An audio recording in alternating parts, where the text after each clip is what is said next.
नाशिक शहरात अंमली पदार्थ बाळगणारे, विक्री करणारे, जुगार खेळणारे या इसमांविरुद्ध सक्त कारवाई करण्याचे आदेश नाशिक पोलीस आयुक्त संदीप कर्णिक यांनी दिले होते।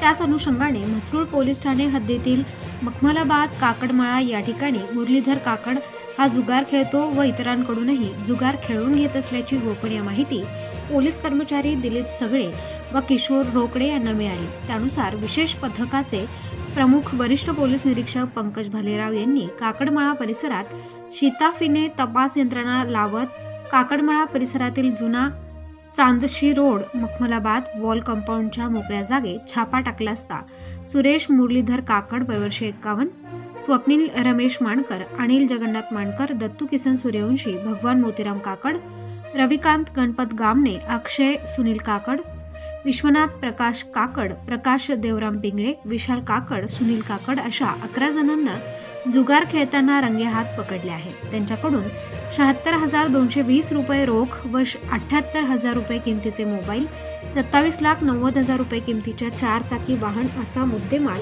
जप्त करण्यात आला आहे। त्याबाबत म्हसरूळ पोलीस ठाण्यात गुन्हा दाखल करण्यात आलाय।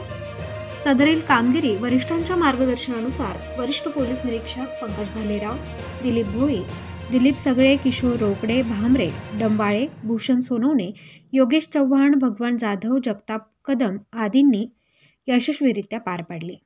दरम्यान धडाकेबाज कारवाईसाठी परिचित असलेले नुकतेच सातूर पोलीस ठाण्याहून बदली होऊन विशेष गुन्हे पथकाची कमान हाती घेतलेले पंकज भालेराव यांनी व त्यांच्या टीमने केलेल्या कारवाईबद्दल परिसरातील नागरिकांकडून कौतुक होत आहे। प्रबंधभूमी महाराष्ट्र न्यूजसाठी प्रकाश बागुल, नाशिक।